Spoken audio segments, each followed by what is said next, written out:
My name is Tom Burns. I'm the Acting Executive Director at CIGI, and I want to welcome you all to the opening event for CIGI 10, Climate of Action.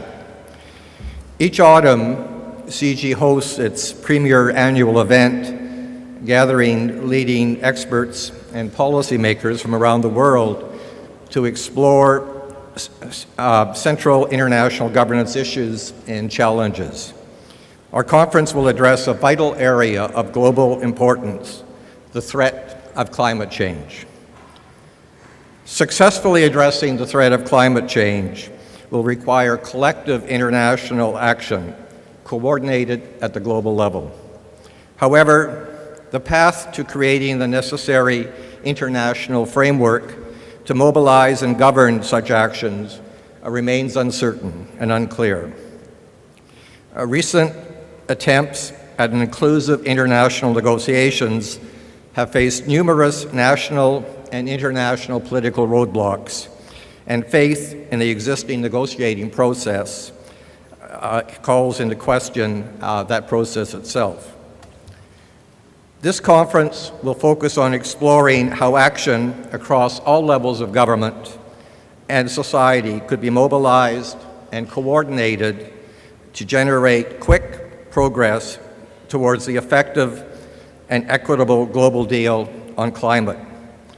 Distinguished guests tonight include Minister of Environment of Canada, the Honourable Jim Prentice, who will hear shortly, local members of Parliament, business, media, as well as conference participants, students, and faculty. We hope the conference will help develop innovative approaches to climate change governance, and in particular, provide valuable background for the policymakers and experts working on a global climate deal. Our moderator for this evening is Ms. Diana Swain.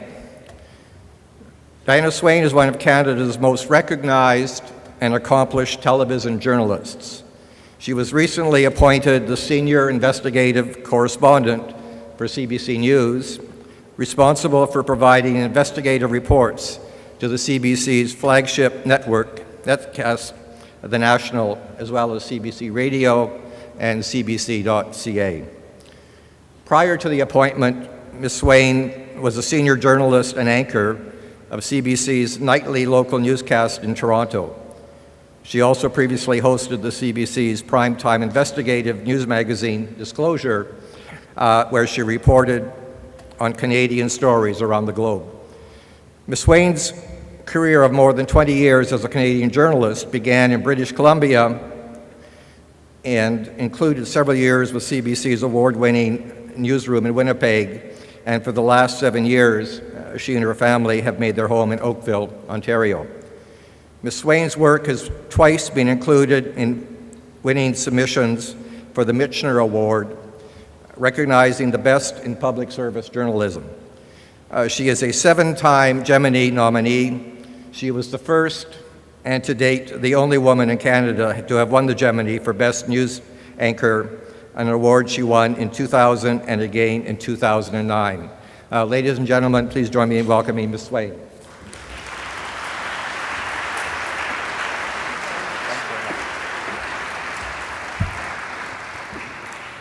Hello, everyone, and thank you on behalf of CIGI for everyone who's joined us. I know some of you are attendees over the conference in the next couple of days. Some of you are members of the public, and I can say on behalf of CIGI that we're happy to see all of you here. Those who had an opportunity to fly in today and just enjoy their dinner, I'm sure you would join me in saying it was a beautiful dinner and a nice opportunity to meet some of the people that you'll be dialoguing with over the next few days. But specific to tonight, we hope we'll have not just an interesting discussion, but at points a provocative discussion, and hopefully at the very end an entertaining and informative discussion about climate change. And in particular tonight, we'll be looking at Canada's position in the discussion around climate change and what we do next, how we do it, and what are the barriers to getting things done. Before I introduce Canada's Minister of Environment, I want to go through some of the housekeeping things so you know what's coming at you for the next 2 hours. So here's roughly the schedule that's been set up. In a moment, I'll introduce Jim Prentice, Minister of the Environment, and he'll give his remarks, and he has a set time to do that. And then he will join me here, and we'll have what I hope is an informative, provocative, yet casual discussion around the remarks that he's making and some of the other issues that we can touch on in the time on climate change. As we are talking, and in particular as he's addressing you, you'll notice you had 2 cards on your seat as you arrived tonight. I'm just going to double check here that I've memorized which color speaks to him, but I'm pretty sure it's the blue. It is.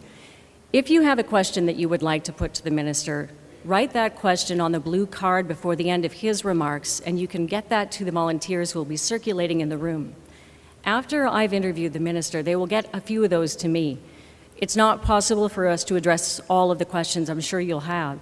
So what they will do is they'll vet them for duplication, and we'll try to pick out the questions that speak to the most broadest concerns that have been illustrated by you on those cards, and I'll put those questions to the minister.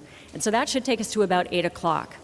At that point, we'll hear a presentation from Sir David King, who's given us a videotape presentation that just arrived today that I'm sure you'll find interesting. And following that, we'll have a panel discussion of a number of people who are profoundly familiar with climate change policy and some of the issues and barriers that exist in moving things forward. And again, you'll have green cards that you can record any questions for them, and I'll put those to the panel as well. That should take us to about 9 o'clock, which is good, because then you can rush home and catch the first edition of the National. And while, yes, that is a plug for my employer and important to them that I do that, you should also know that Minister Prentice is in fact on the National tonight. We were talking about this earlier. He participated in what I think everybody would agree is a novel experiment. He and David Suzuki went canoeing together and invited a camera or 2. I'm not even sure how many we sprung for to take along, because I think that was a pretty notable event. But you will get to see tonight, courtesy of Evan Sullivan, who of course is the host of Power of Politics in CBC, their discussion and what they experienced as they talked about the environment and really what you think about as the most logical of locations in the environment, the Queen Charlotte's, and I'm sure the minister will mention where they were more specifically a little bit later. So without further ado, let me introduce to you, by way of his introduction, the Minister of Environment, and his CV, as you can imagine, is long, and so I've paraphrased with your permission, Minister. Jim Prentice is Canada's Minister of the Environment and Member of Parliament for Calgary Centre North. He's responsible for Canada's participation in the Clean Energy Dialogue established jointly by President Barack Obama and Prime Minister Stephen Harper, for Canada's role in international climate change negotiations, and for Canada's involvement in the 2009 Major Economies Forum convened by President Obama. Mr. Prentice has been chair of the Operations Committee of Cabinet since the Conservative government took office in Canada in 2006, a post historically occupied by the Deputy Prime Minister. He was also the original chair of the Cabinet Committee on Environment and Energy Security. And so without further delay, please welcome Jim Prentice.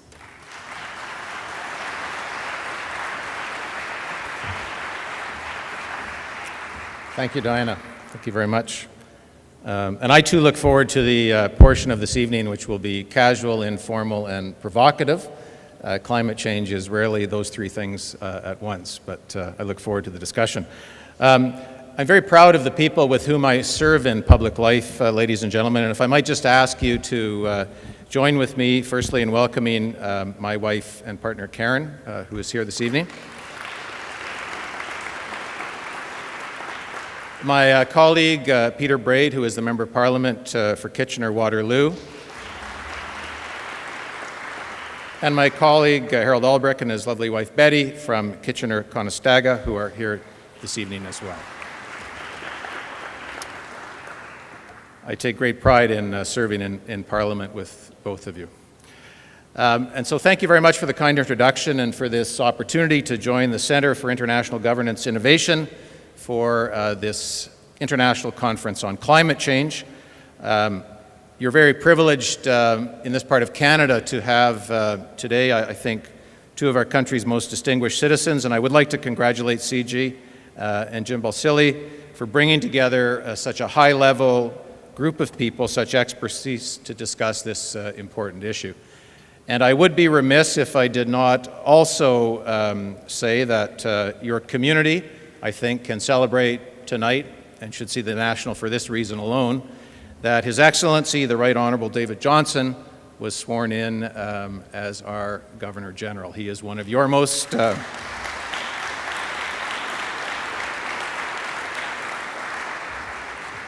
He too is one of your most distinguished citizens and now one of our country's most. And I must say, I'm a great friend of the outgoing Governor General, and she has represented our country with great charm and grace and distinction.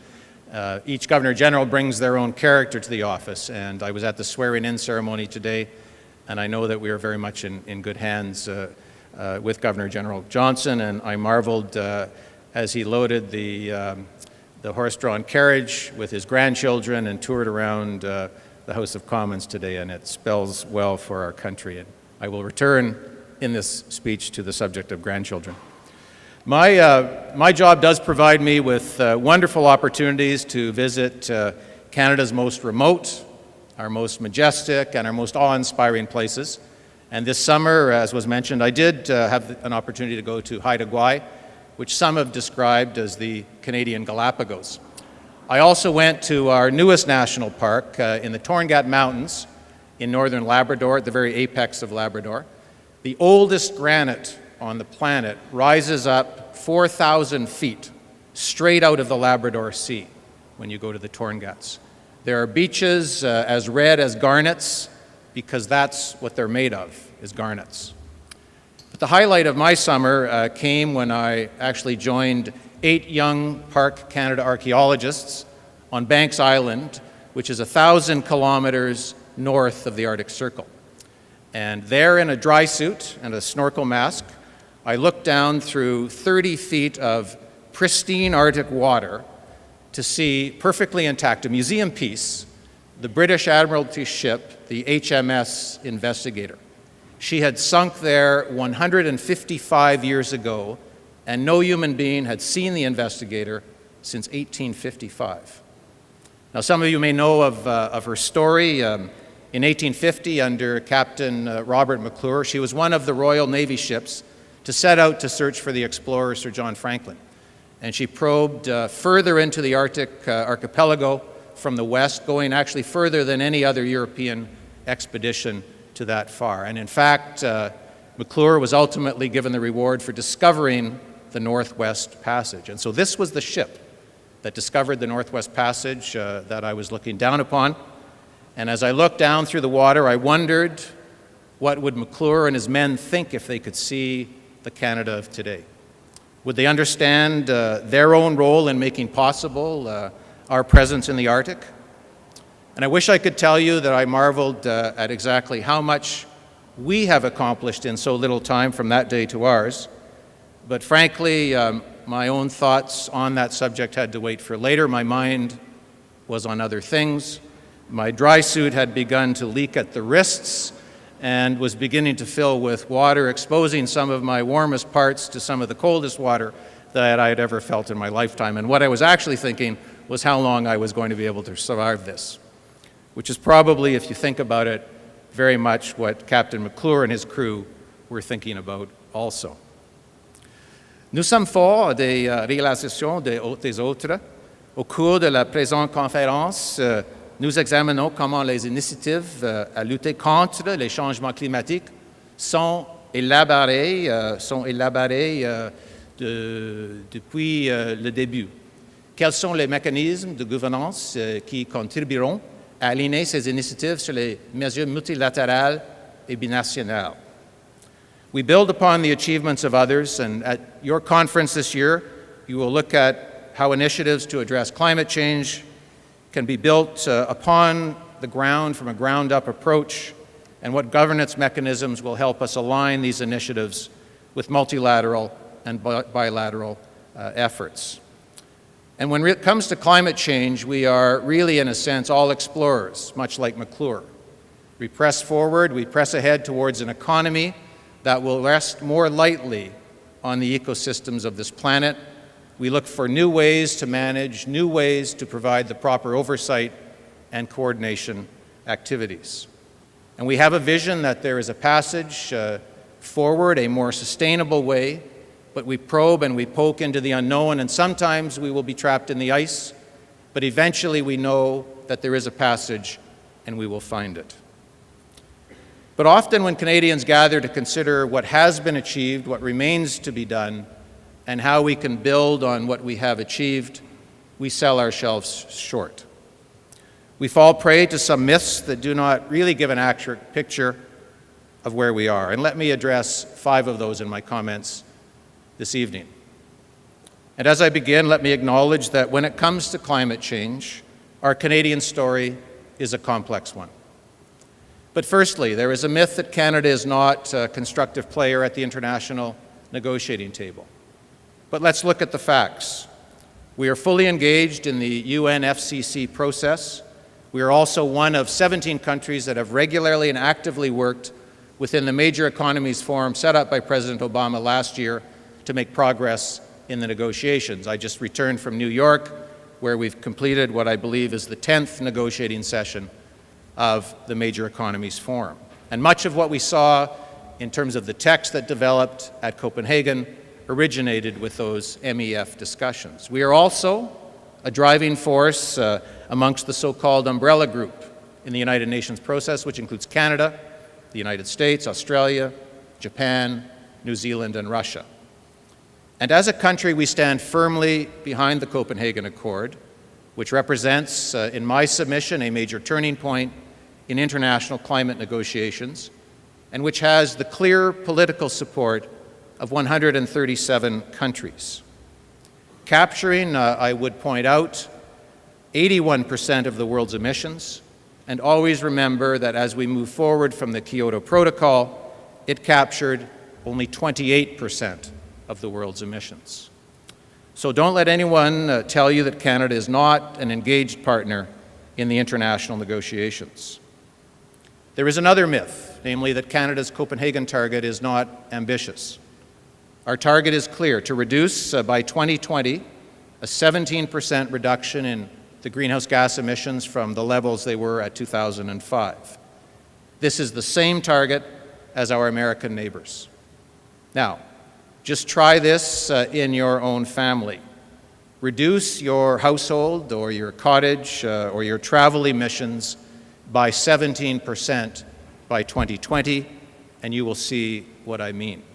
You will find that it is about greener choices, but that it is paramountly about investing in new technologies and in innovation. It is about capital stock turnover. It is about the essential progress that we must make, whether we are talking about replacing our automobiles or our television or our refrigerators or the electricity plants that generate our electricity. We must make cleaner choices as our capital stock requires turnover. But don't let anyone tell you that these are not ambitious targets. There is another myth that Canada is not generous to those who need help in the context of international climate change efforts. Today, in conjunction with this speech this evening, we have published the details as a government of Canada's contributions internationally towards climate change, and I'd like to share that with you this evening. This fiscal year, Canada will invest $400 million as part of our share of the fast-track funding commitment of $30 billion agreed to at Copenhagen. Il s'agit de 400 millions de dollars consacrés à 3 secteurs prioritaires, soit l'adaptation pour les nations les plus pauvres et les plus vulnérables, l'énergie propre et la préservation des forêts. Et aujourd'hui, je suis heureux de donner des précisions sur la façon dont nous dépenserons ces funds. How generous is this $400 million? Well, be aware that we generate 2% of the world's carbon emissions. We are contributing 4% of the Fast Start Financing Fund of $30 billion. $400 million in this fiscal year, contributions to follow in the 2 subsequent years. All of these dollars are new resources. They are not repackaged existing expenditures of the Government of Canada. They are all new dollars. They represent a 500% increase in the amount that the Government of Canada has invested in international climate change efforts over the past several years. And so no one should ever say that your country is not being generous and contributing above its share of emissions. There is a myth as well that Canada is not ambitious domestically. But I would ask you to consider this. Over 1/2 of American electricity, United States electricity, is produced from some 650 coal-burning plants. Collectively, these plants in the United States are the largest source of greenhouse gas emissions in the world. And you need to know, parenthetically, that 41% of the carbon that is in the atmosphere as we speak tonight originated with the burning of coal. Meanwhile, Canada is the only country to remove dirty coal from our electricity generation. Earlier this year, we announced regulations that will require, on a capital stock turnover basis, coal plants to meet emission standards set by clean-burning natural gas. In other words, as each plant reaches the end of its useful life, they cannot be replaced other than by a plant that achieves the standard of combined cycle natural gas, achieves that standard of cleanliness. And so we will see, inevitably, the replacement of those facilities with hydro, with wind facilities, with natural gas burning plants, or in some circumstances, coal burning plants that are able to sequester their carbon and achieve the natural gas standard. So our old coal-fired plants in this country, 54 coal-burning units, will be replaced with technology that will in fact lead to a reduction of almost 60% of emissions per gigawatt hour generated. My friends, no one else in the world is doing this. No one else, frankly, has the natural resource blessings to do this. Canada is the only country in the world that is doing this, and we will have the cleanest electricity system of any major industrial democracy in the world within our generation. And so these are what we are doing domestically. There is a myth as well that Canada is not looking at climate change from a competitive perspective, from a continental perspective. I think it's fair to say that the Obama administration and the Harper government are serious about climate change and serious about reducing greenhouse gases. We have aligned our targets with the United States for reducing greenhouse gas emissions. We have also come up with equivalent regulatory standards on key energy and environmental issues, such as the emission standards for cars and light trucks. I should say, in speaking with you this evening, again today, you will see in the news tomorrow, both the Government of Canada and the Government of the United States published the final North American tailpipe emission standards for all automobiles, light trucks, and cars. When you go to a showroom to look at a 2011 vehicle, you are, for the first time in history, buying a vehicle that has North American continental emission standards, which are ambitious. They're ambitious enough that over the next 5 years, the carbon emissions from vehicles in this country will decline by 25%. We must work together with the United States. If we do more than the Americans, we make our companies uncompetitive in a continentally integrated marketplace. But if we do less, we risk trade barriers. And I know that your conference will discuss these issues. What the U.S. needs, I must say, first and foremost, is to access the 25,000 megawatts of clean hydroelectricity that Canada can bring on stream over the next 25 years. I would submit also that it is a policy imperative for the United States to integrate their energy and environmental policies with ours.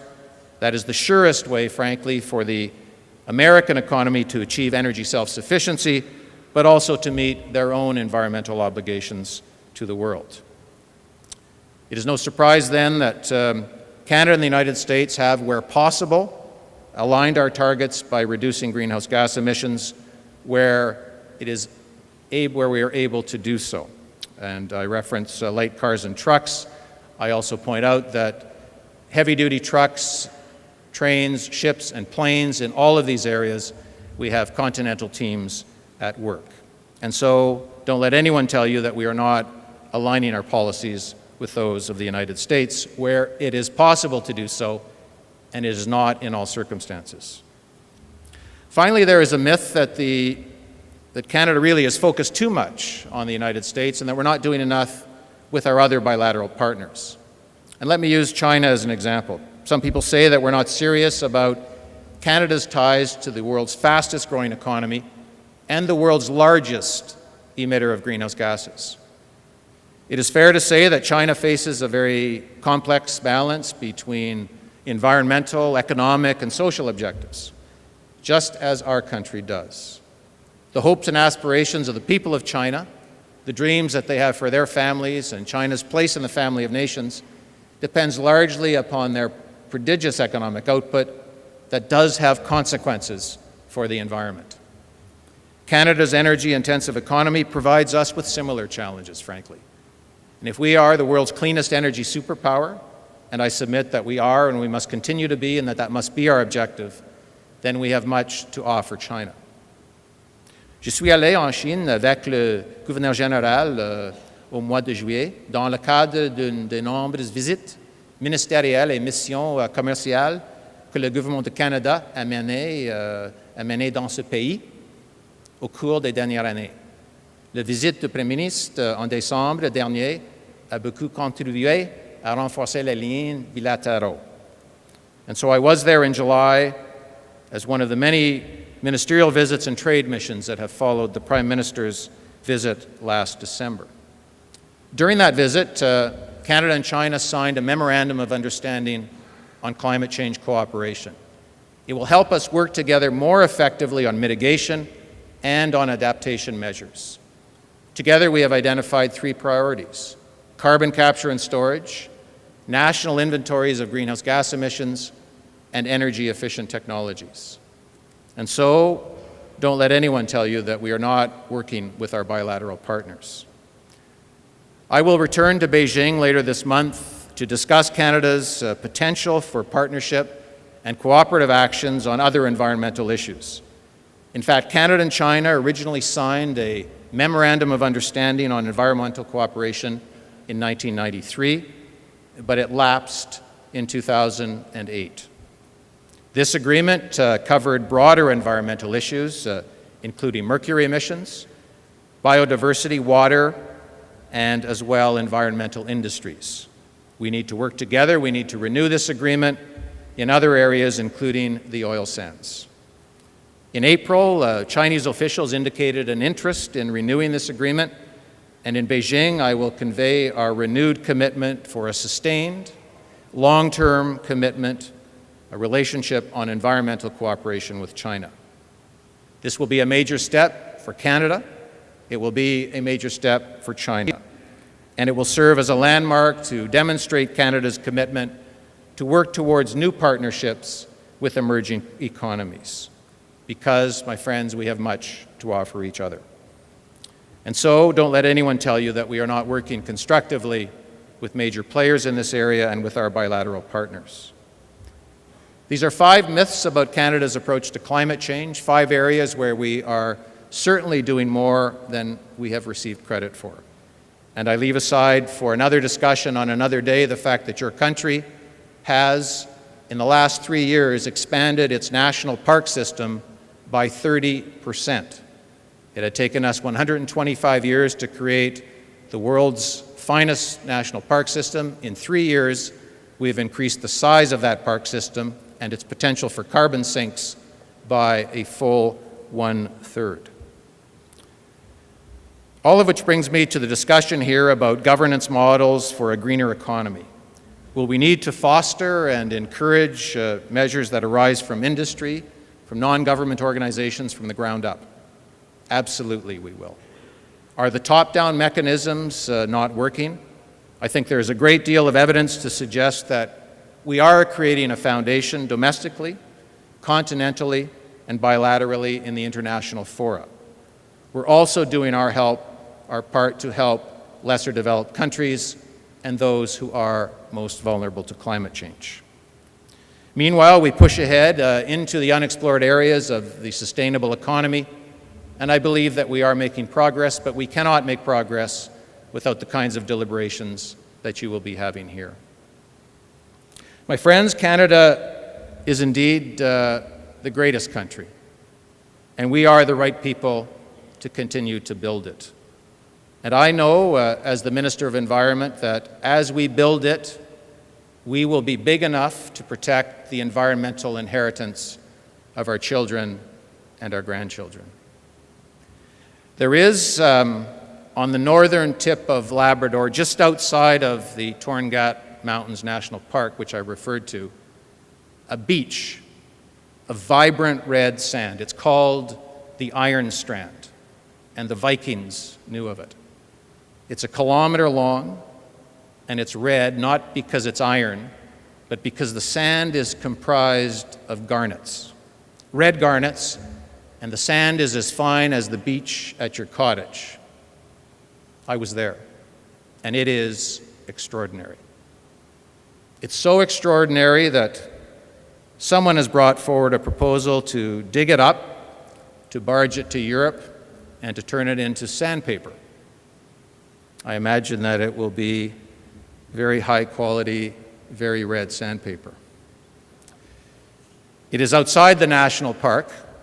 We do not have jurisdiction. It will be up to the local people, the Inuit people of the Torngat region, to decide what to do. When I was there this summer, an Inuit leader asked me what I thought. I said, "Are you a grandfather?" He nodded. I said, "Well, do you want to be the grandfather who will take his grandchildren by the hand and walk the Iron Strand? Or do you want to take them there and try to describe what it used to be like when the morning fog lifts over the Labrador Sea and you used to be able to see a kilometer-long carpet of red garnet sand, but we sold it for sandpaper?" He didn't say anything, but he nodded, and I am confident that they will do the right thing. And my friends, so will we, because as a country, that is who we are. Thank you very much.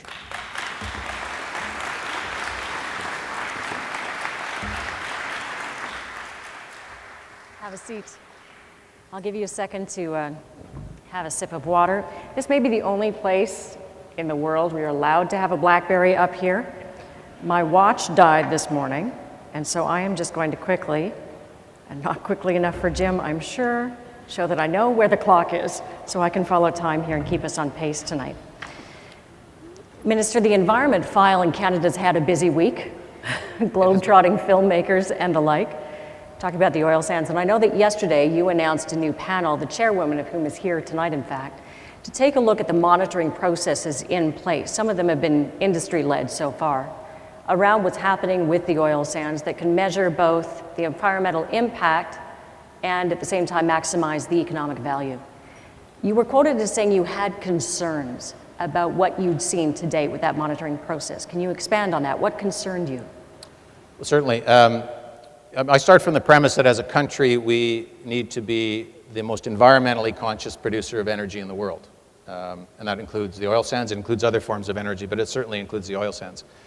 To do that, we have to have good science. We have to have good science. We have to have good monitoring that is predicated upon good science. What I've become concerned about over the course of my time as minister, in particular, the last 3 months or so, are increasing criticism from scientists, many respected scientists, calling into doubt the water monitoring that we currently have, the water monitoring regime. Certainly there are lots of disputes about the data, but I don't think we can even get to those issues because fundamentally we have to make sure that we have a first-class, state-of-the-art, world-leading monitoring regime so that we know that the testing that we are getting is reliable and it's good scientific data. And so I did strike a panel this week. It's chaired by Elizabeth Dowdeswell, who is here, who is a respected Canadian, former Deputy Minister of the Department of Environment, former Executive Secretary of the United Nations Environmental Program, one of our most respected citizens. We have together constructed a panel of 5 leading independent Canadian academics, all of them in the water science discipline. They will report to me within 60 days, and the purpose of that is to determine if the water monitoring regime is acceptable or not. If it isn't, what changes need to be made so that we have good science to support good public policy.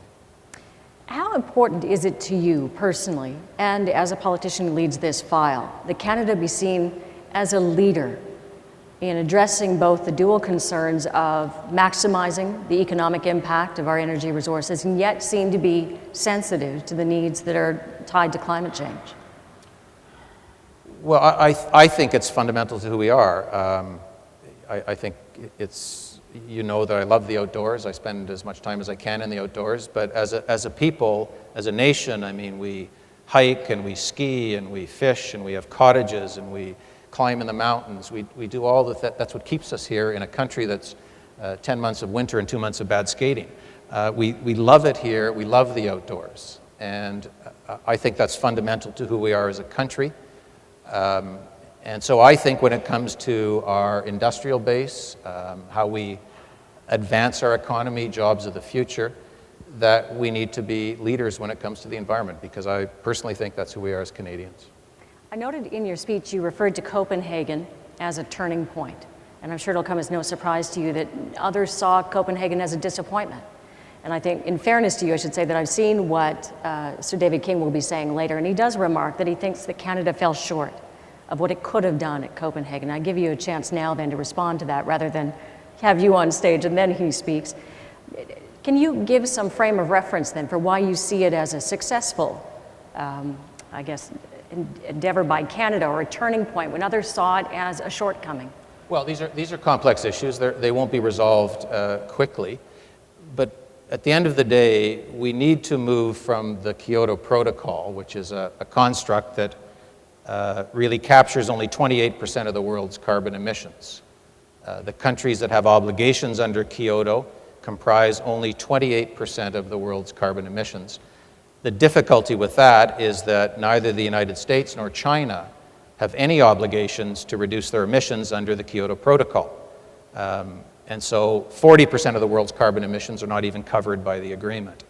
Clearly, that does not, in the long term, represent a prognosis for success.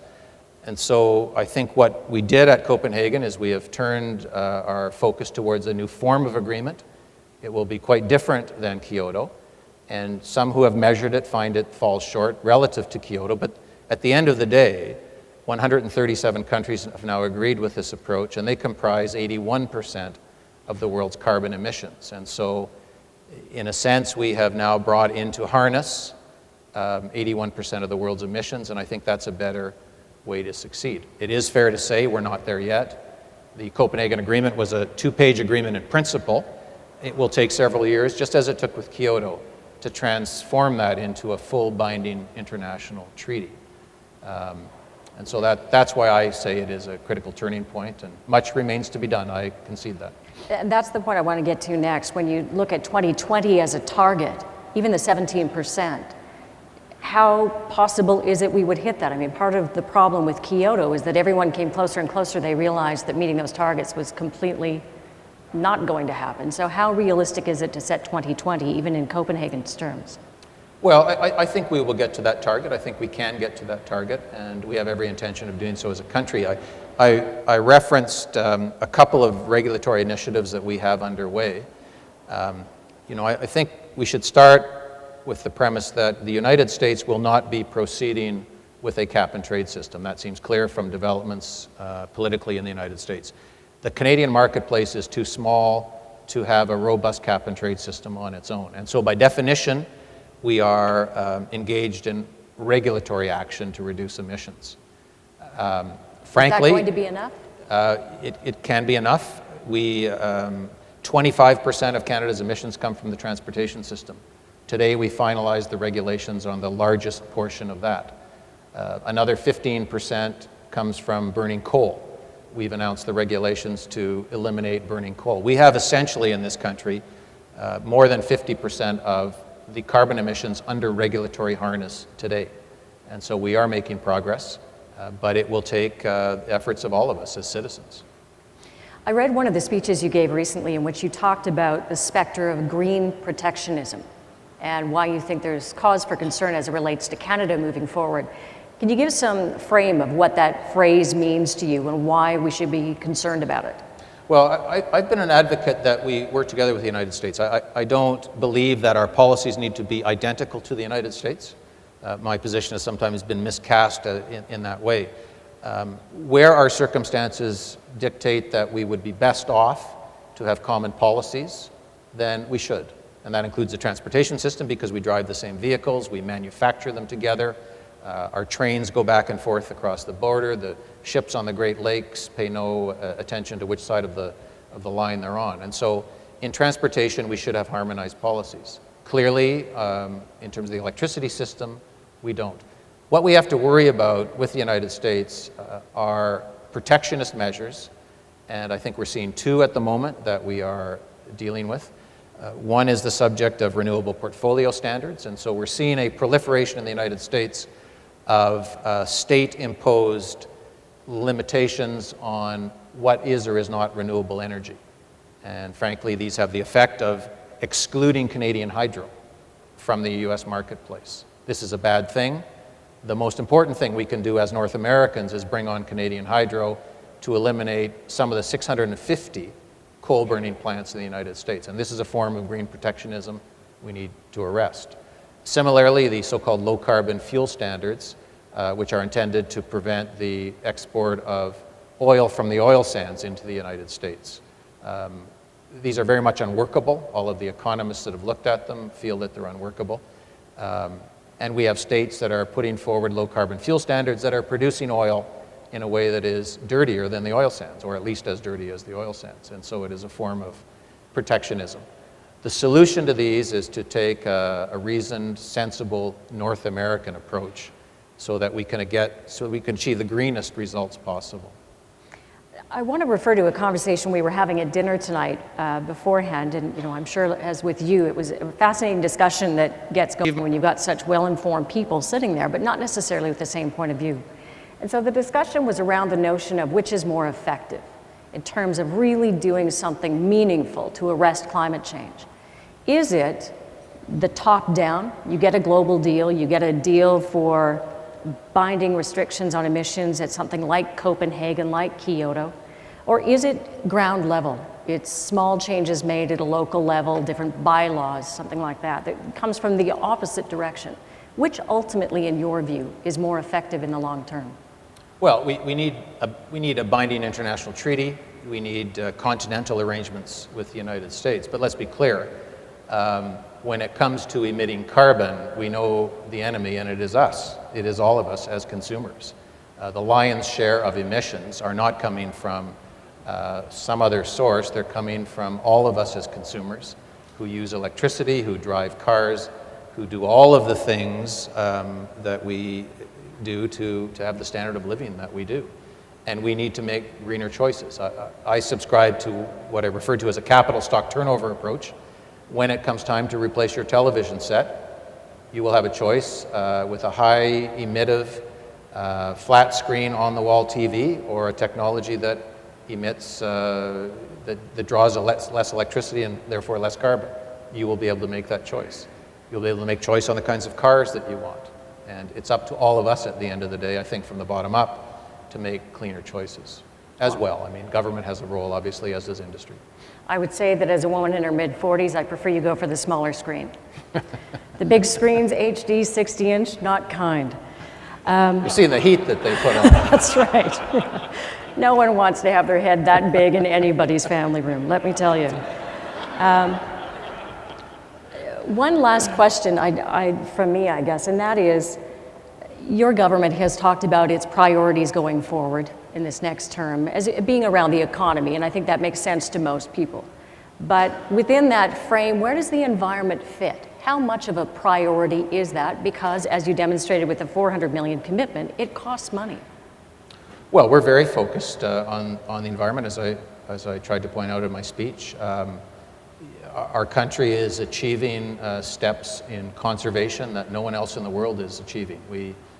Last year, we expanded the Nahanni National Park, not doubled it or tripled it or made it 4 times or 5 times. We made it 6 times bigger. It's been heralded as probably the greatest conservation achievement on the planet in a generation. These lands that we have set aside in the last several years exceed the size of many European countries. These are all carbon sinks. They're all essentially in the boreal forest. These are important conservation measures that we're taking on. The regulatory action that I've described, if you measure that up against what's taking place with our neighbors to the south, I think it stands up very favorably. As I said, there's no other country in the world that's phasing out its coal-burning electricity plants. Nobody. And When I mention this at international negotiating tables, it's very much a head snapper because people sit bolt upright because they can't imagine that Canada is doing that, and they do not have the prospect of doing it. So we're very committed to this. We'll do it in a sensible way, and we'll be a constructive player at the table. I'm going to move from my questions to those of the audience. These are the ones submitted to me, and we'll try to get through them all, time allowing. Let me just check my clock, Jim. We've got 10 minutes to the top of the hour, according to my BlackBerry, which is relatively new, I should add. I just got the one with the camera. You'll be happy to know.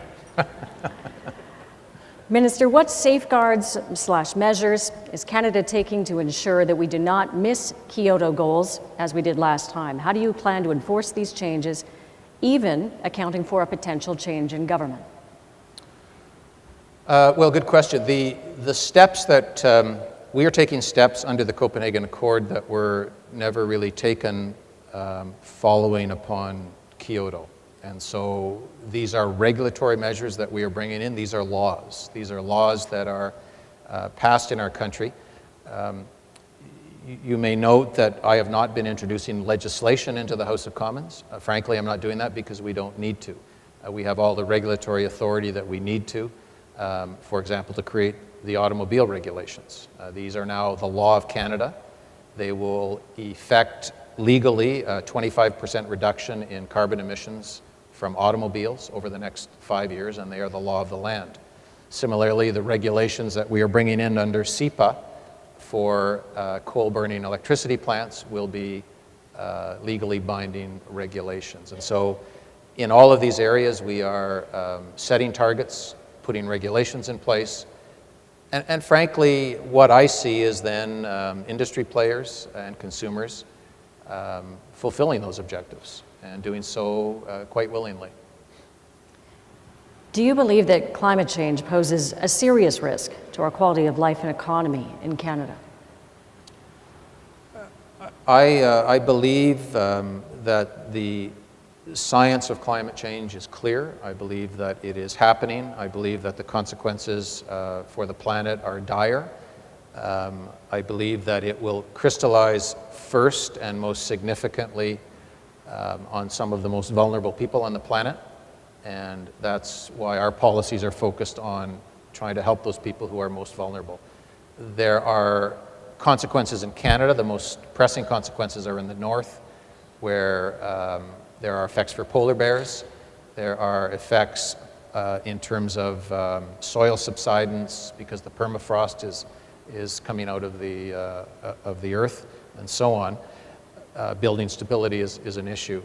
But there are places in the world, if you imagine the places in the world today that are extraordinarily hot, if much of what we see in the science is correct, these places will become uninhabitable.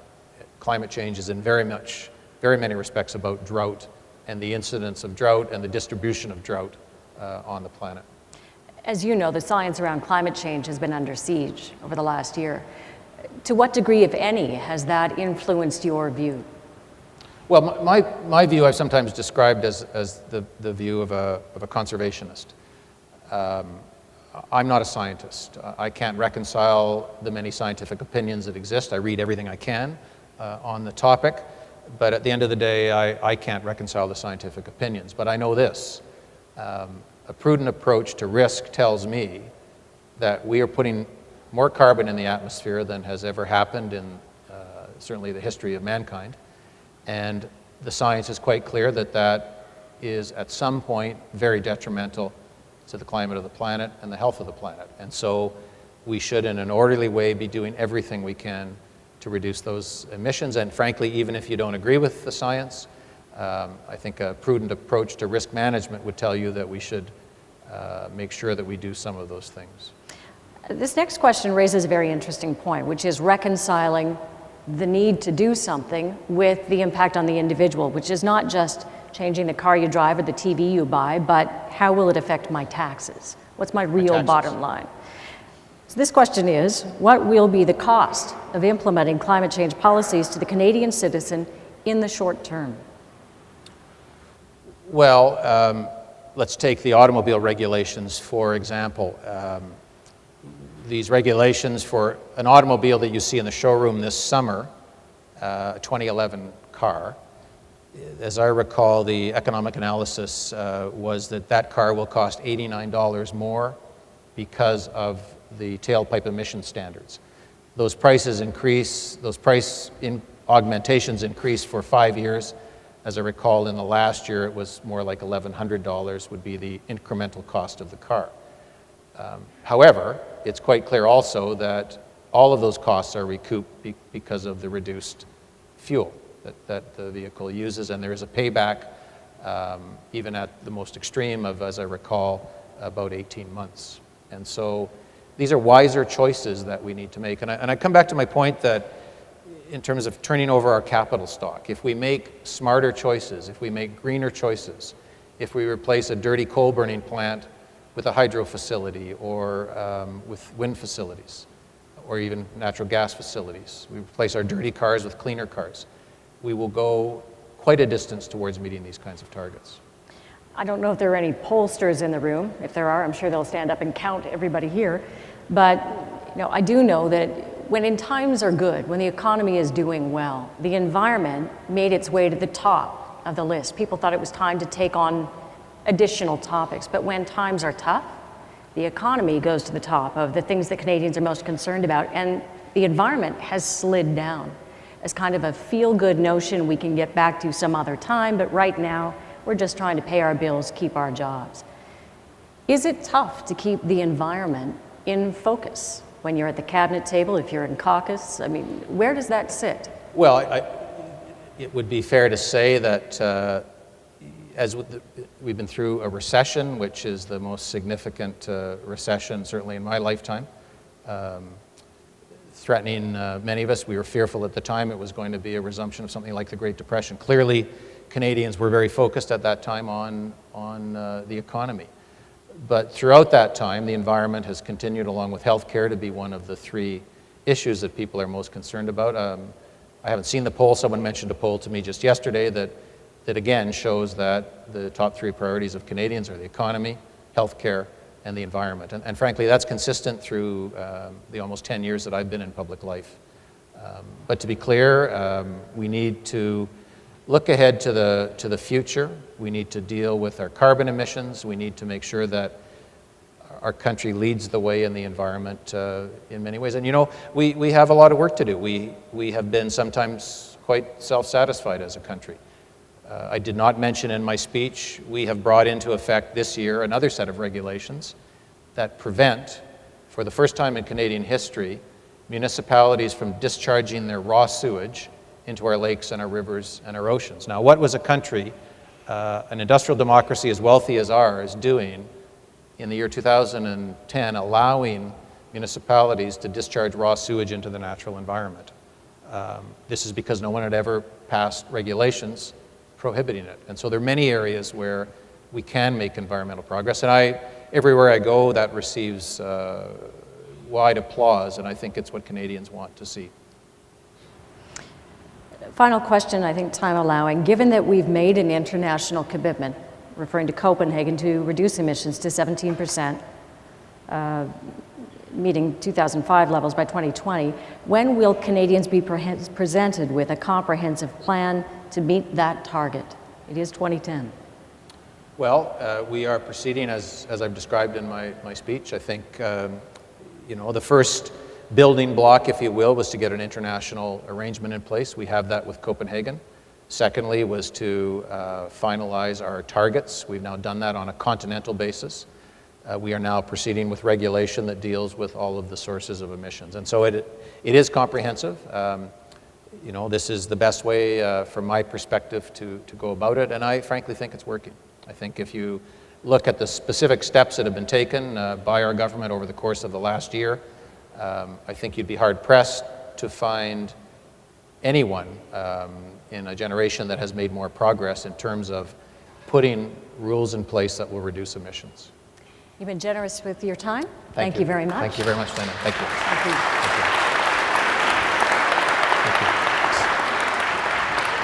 Thank you. Thanks very much. Thank you.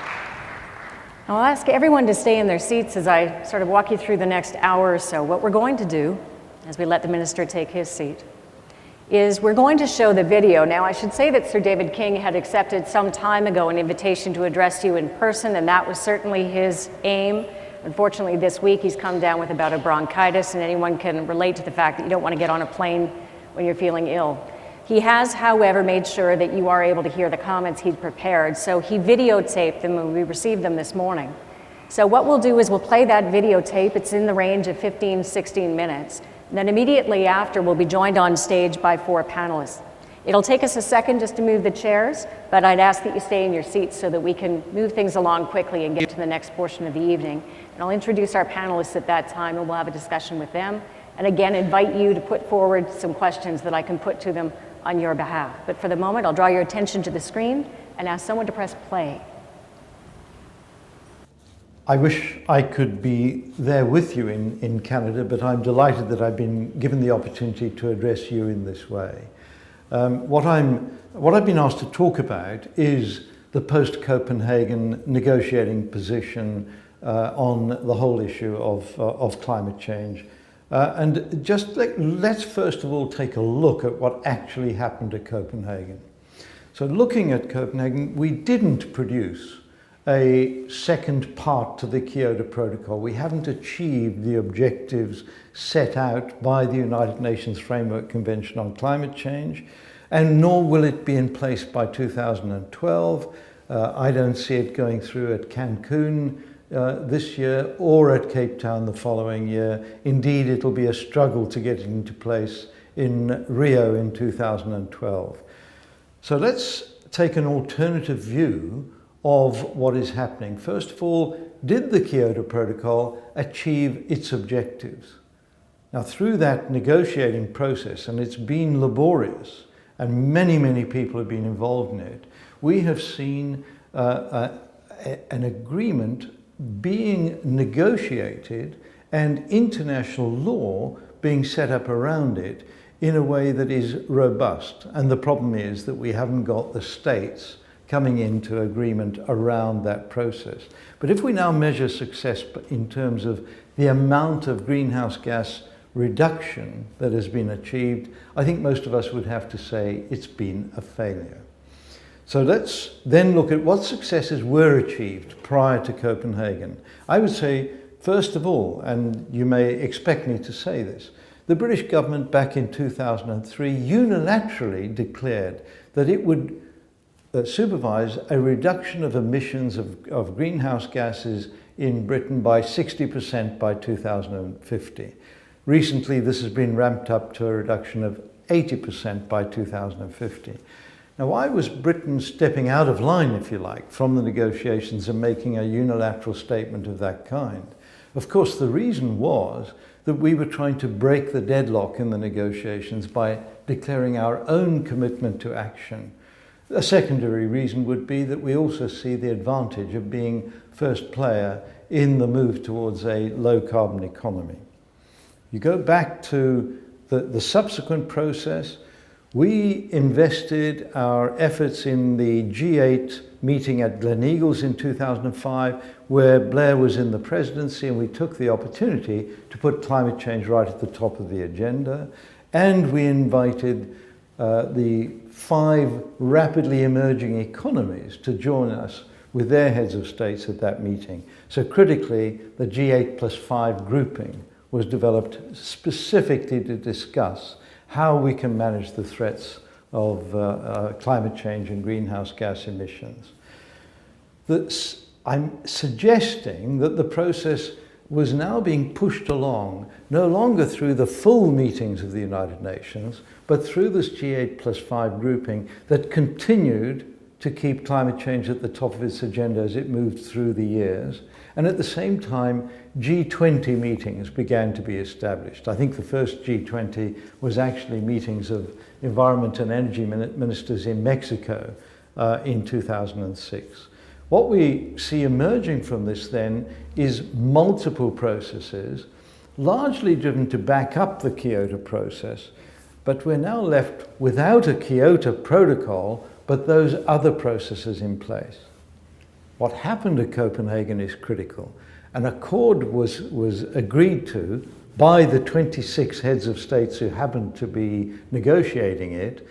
It was never agreed to by the COP process, so it doesn't have any official United Nations position, but nevertheless, that accord, it seems to me, is a very positive indicator of the way forward. Three elements of the accord exist. The first is we should not exceed a temperature rise of 2 degrees centigrade, and that 2 degrees centigrade will be revisited in 2012, where we may decide to bring it down to 1.5 degrees centigrade. The second element is to reduce greenhouse gas emissions globally by taking the line of calling for independent actions from nations. So if you like, following the British example, following the European Union example and saying, we will call for commitments by developed countries and also by developing nations. The outcome of that has been remarkably positive. So we have 76 nations committing themselves to actions. The actions are actually, in my view, quite significant. So there are some that are relatively small, and I would say the United States 15% reduction from 2007 levels by 2020 is a relatively small commitment, but nevertheless significant. The Canadian commitment was perhaps the most disappointing because the Canadian government announced that it would follow suit with the Americans, which meant its own commitment was reduced from its previous Kyoto commitment. But on the whole, the commitments add up to something very significant. What is also totally unusual and unprecedented is the commitments coming in from the rapidly emerging economies. And I just pick out Indonesia's commitment of 26% reduction by 2020, with a potential for rising to 41% with aid from other countries as the most significant of those commitments. So why do I feel positive about this? Well, the countries, 76 nations that have made these individual pledges, amount to 85% of greenhouse gas emissions. So a very significant proportion of the major players are now putting forward these pledges. And I do think that this gives us a means of going forward which is practical while we continue with the COP process. And I'm not suggesting that the COP process should in any way be terminated. But parallel with that process, we're now seeing emerging a European Union process of a trading scheme in Europe. We're going to see different processes being adopted by different nations. I do think that out of this will emerge a kind of muscular multilateralism. And by that I mean that we will see countries that are willing and able to act, coming together to form groupings to see that their actions are actually efficacious. The European Union is the first example of this, 27 nations agreeing to a trading scheme. What could emerge, for example, from this sort of multilateralism would be the nations that have tropical forests and can benefit from the REDD+ scheme that did come out of the COP process and not from the Accord, and can also then demonstrate through avoided deforestation a major contribution to this ongoing process. Those states working with countries like Indonesia can manage the avoided deforestation problem together rather better than they can individually.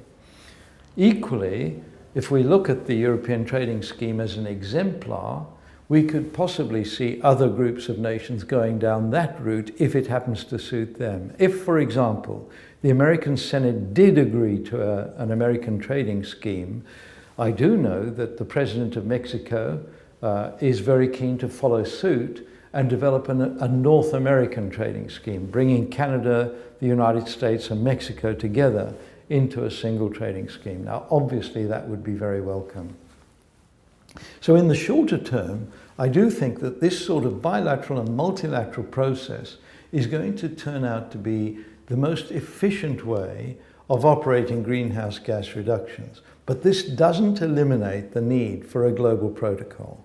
So as we move forward in time, We need to also look at what emerges practically and, again, efficaciously from that United Nations process. Why do I think that's so important?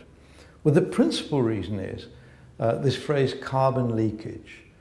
We in Europe are concerned about the fact that pricing carbon dioxide means that our smokestack industries will shut down, the manufacturing sector that's high carbon in its production capacity, and these industries will simply move offshore to countries which are not putting a price on carbon dioxide emissions, and then we will simply buy the goods back. So the problem isn't solved as long as carbon is present in the goods, effectively, that we import back in from other countries. So the carbon leakage problem will tend to be solved, if solved is the right word, by setting up barriers, this is border barriers, with carbon prices on incoming goods. Several people in the United Kingdom have been looking at this as, is it even viable? And the answer is yes, it's viable. We think that we can place a border carbon tax on goods coming into the country, and that could well become European Union policy. Now, of course, trade barriers are frowned upon by the global community that believes that we need a free trade process. However, Europe already puts a carbon tax on petrol, on gasoline. So gasoline prices in Europe are infamously much higher than they are in the United States. And the reason is from country to country across Europe, we have different tax regimes in place. So we know that this can operate. But of course, the WTO would not like to see effective carbon tax barriers going up at borders. And this may well bring the WTO into the whole climate change issue as a player. I don't think that's a bad thing, but I do think it would be considerably better if we all keep in mind as a long-term goal that we have a global price on carbon dioxide. Now, I do also have quite strong views about how we manage the process of the third part of the accord, which is to set up a fund to manage the process of adaptation and mitigation in the poorer parts of the world, particularly in Africa. And this involves setting up a green climate fund, a Copenhagen Green Climate Fund, which would amount to $100 billion a year by 2020.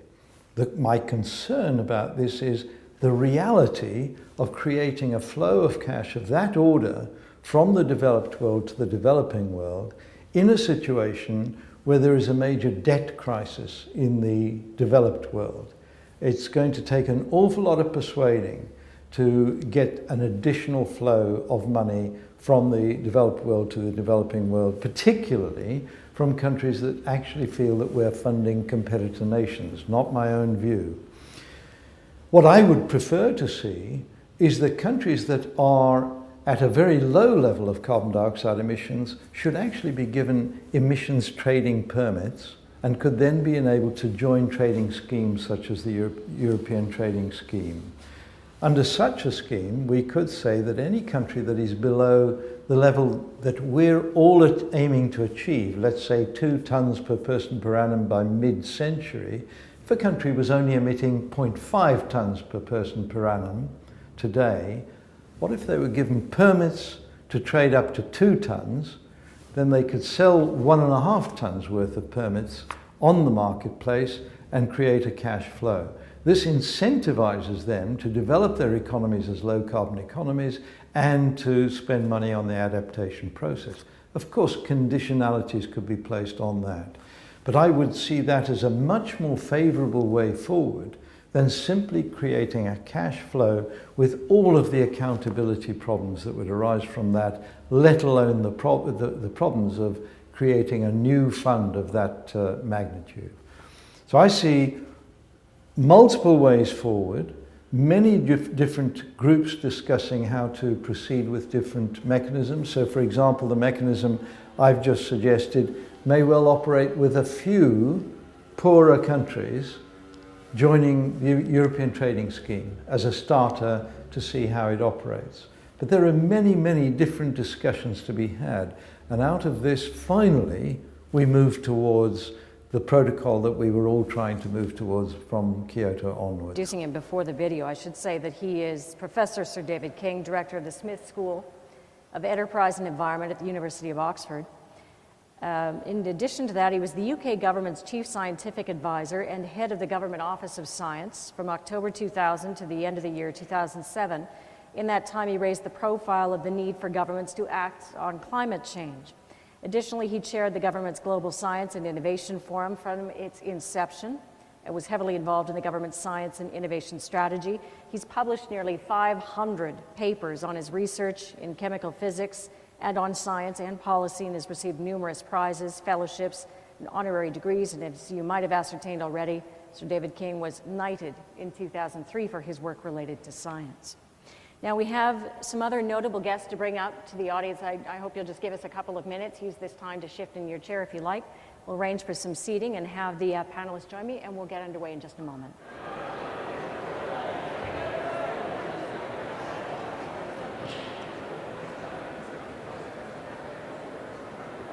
I'll just give everyone about 10 seconds or so to find their seats again, and we'll resume. In addition to the conversation, you get to see which one of us is going to fall off these chairs first. So, a bit of a parlor game in addition to the conversation.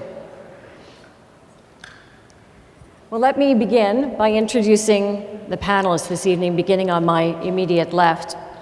Maybe familiar to many of you who work here at CIGI. Dr. Thomas Homer Dixon holds the CIGI Chair of Global Systems at the Balsillie School of International Affairs here in Waterloo, and is professor in the Center for Environment and Business in the Faculty of Environment, University of Waterloo. I should say that if I read everyone's CVs, we'd be here to midnight. So I am, with your permission, really paraphrasing. You all have so much experience that you bring to this discussion, but I will move on next to our next guest, Senator H. Elizabeth Thompson, who says we can call her Liz. Senator Liz Thompson of Barbados is a UNEP Champion of the Earth awardee, also leader of the opposition business in the Senate. In 1994, she was elected to Parliament and appointed to Cabinet as Minister of Environment in 2008 in Barbados. Of course, she's been responsible for several critical national projects relating to solid waste management, climate change, energy, sustainable development, biodiversity, the natural and built environments, and green initiatives. And additionally, as a lawyer and consultant, Senator Thompson has developed energy and environmental policy and legislation for Caribbean countries, and you may see her connected, I gather, with Rio 20. Next to her, Mr. Janos Pastor. Over the past 25 years, he's worked in various United Nations as well as non-governmental organizations on issues that include energy and the environment, and over time, increasingly on the file of climate change. During the period 1993 through to 2006, he worked at the Secretariat of the United Nations Framework Convention on Climate Change in various roles. And before joining the office of the UN Secretary General in 2008, as the director of the UN Secretary General's Climate Change Support Team, he was director of the UN Environment Management Group in Geneva. Thank you for joining us as well. And finally, also joining us on the panel this evening, Mr. Shyam Saran, Special Advisor to the Prime Minister's Office in India. A career diplomat, he joined the Indian Foreign Service in 1970. In 2006, he was appointed Prime Minister's Special Envoy for Indo-US civil nuclear issues, and then later as Special Envoy and Chief Negotiator on climate change. He has retired now and joined private life again, but remarks that during his last two assignments, Mr. Saran served as the Prime Minister's personal representative, or Sherpa, at the Glen Eagles and St. Petersburg G8, G5 summits. He was present at the Tokyo and L'Aquila G20 summits as an advisor on climate change, and he attended the Pittsburgh G20 as a member of the Indian delegation. A quick round of applause, if you wouldn't mind, for our panelists.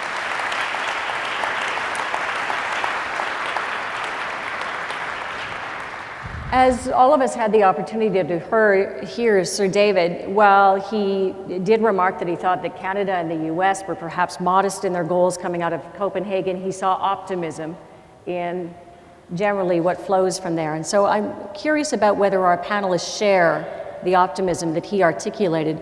Mr. Saran, why don't I start with you on that particular point?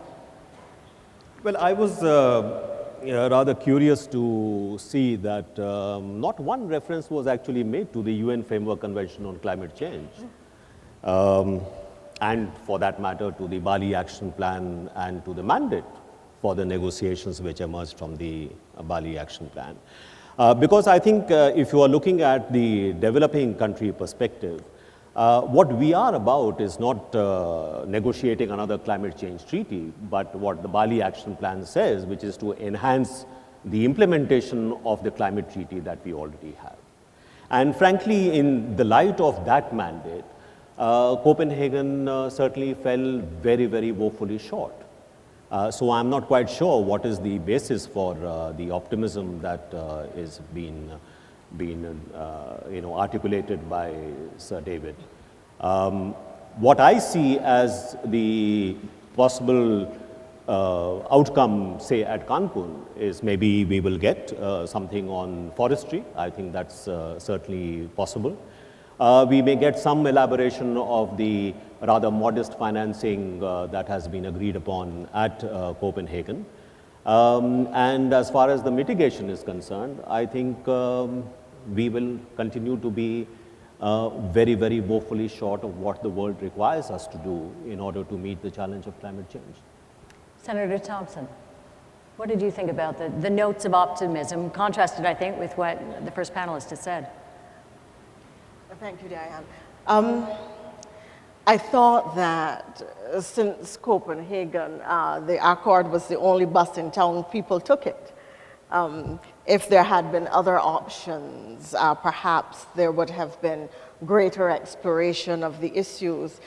For small island developing states, the concern primarily was that there was no agreement on a binding target that was below 2 degrees. And there's been great controversy and great divide over whether there should be a binding 2 degrees or whether it should be less. I think too that we regarded, and there has been a lot of discussion about the high degree of sign-on to countries of Copenhagen, and I think that for many small island developing states, certainly a significant motivator was the issue of the fast-track financing. That if in fact the financing could be realized and if it could be new financing, then it meant that there was a real chance at getting projects and being able to deal with adaptation and mitigation issues, because the financing would be available to do what is necessary to be done. Outside of that, I think that the AOSIS position, the Alliance of Small Island States and the Small Island Developing States position, was that Copenhagen fell short of what was required, but as I said at the beginning, people took it because it was the only bus in town. Next to you. Well, I don't share that optimism, and I don't share the minister's optimism, I'm afraid, too, although I think that everybody is genuine here and well-meaning. But it's easy for nations to make commitments. We made a lot of commitments to the Kyoto Protocol, and we're going to blow through that pretty dramatically. And I think the accumulation of commitments that we're seeing for Copenhagen is just words, not actions, and I'd like to see some actions. When you actually When you actually look at what's happened in terms of emissions, we are, until the economic crisis of 2008, we were above the worst case scenario of the Intergovernmental Panel on Climate Change in terms of emissions, the A1F1 scenario. Now, we've dropped down under that because we've had a collapse in demand in the world economy. But there's every reason to believe that once the world economy starts to grow again, we're going to be back in very dangerous territory. And everybody will say that we don't know whether, for sure, whether the events we saw this summer were evidence of climate change.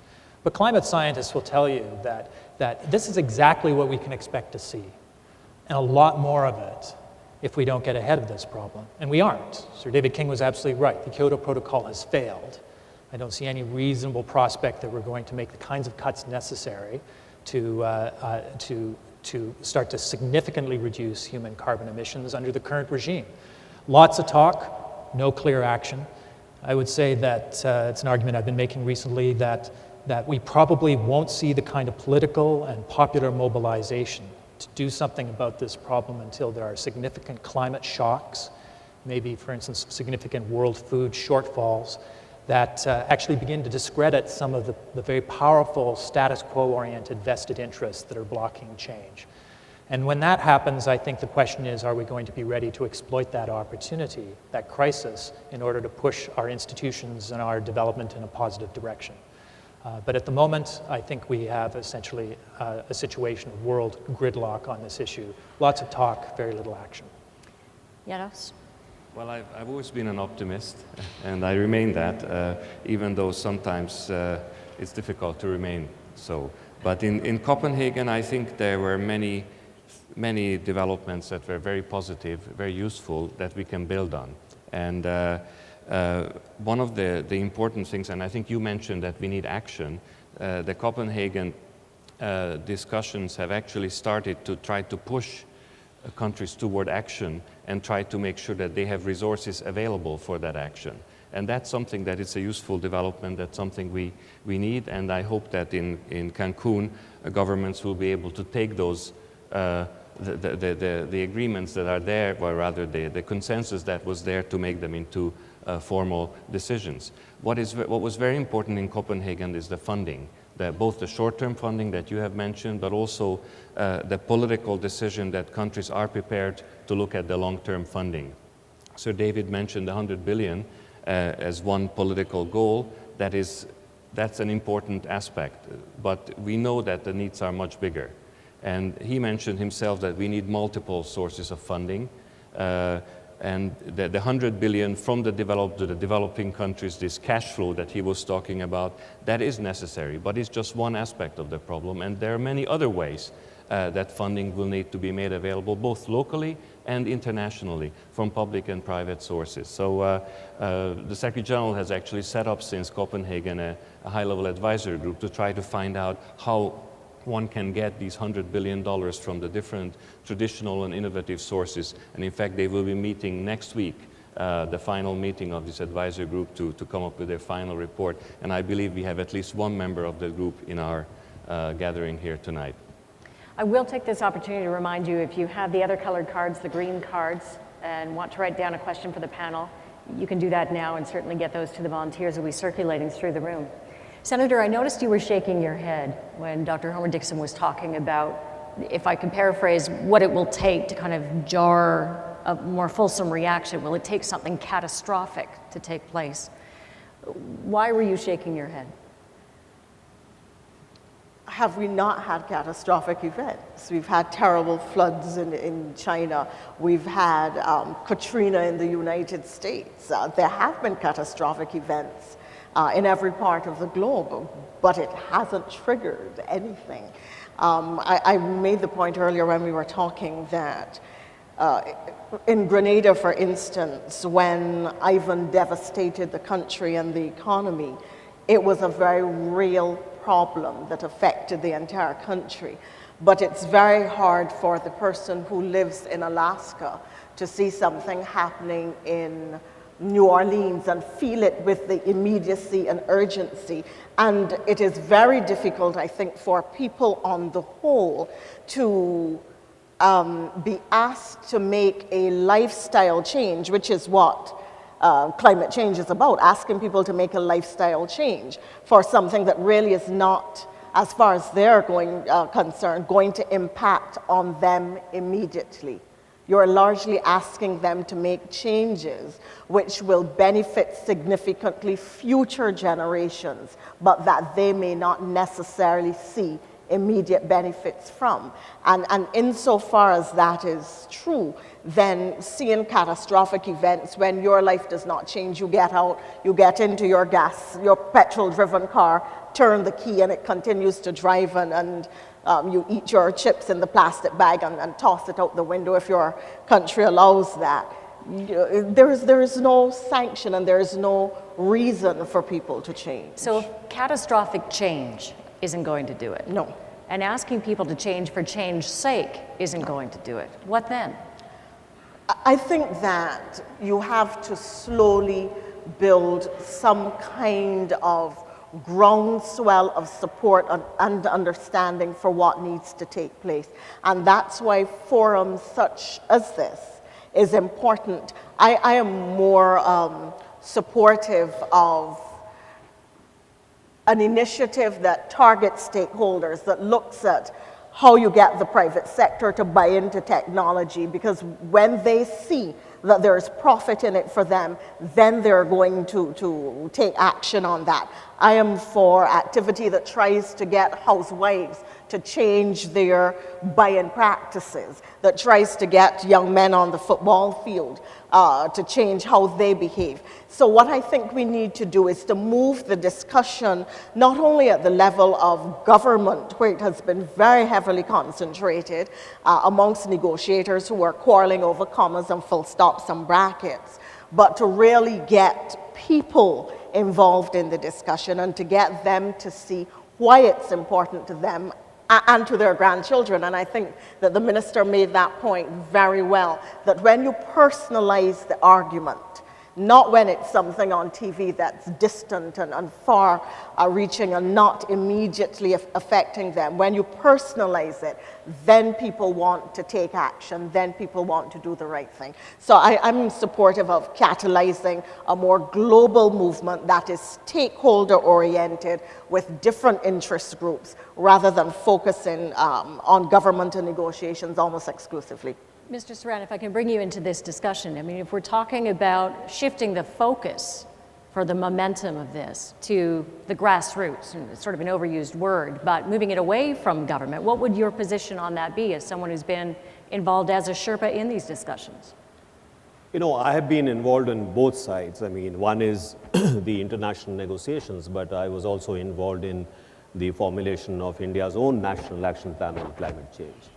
And that particular plan is premised precisely on what the Senator is talking about, that you need a great deal of initiative at the level of the citizen, need initiative at the level of the farmer, of the worker, if you are really going to bring about a change in perspective. Look at what is the current kind of aspiration of, say, the Indian middle class. The standards are set by the affluent countries. So, what is the meaning of development? Development means I must have a car, I must have an air conditioner in my house, I should have a very affluent lifestyle as I see on the TV, which people in Canada or people in the US lead. You cannot go to those people and say, you know, these aspirations are illegitimate, that you must stay where you are, because if you aspire to those levels of living, then the world is going to get fried. So, there is no way that we can achieve this by ourselves. We know that, for example, in India, if every Indian has to have a car, that's going to be not sustainable.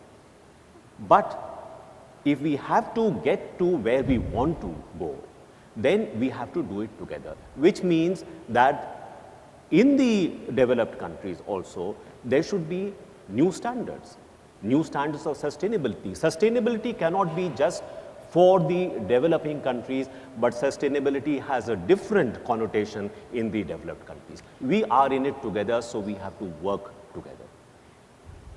Mr. Pesto, that seems to me to be the crux of what you're faced, is this kind of contradiction in terms of how you get there between the developed world and the developing world.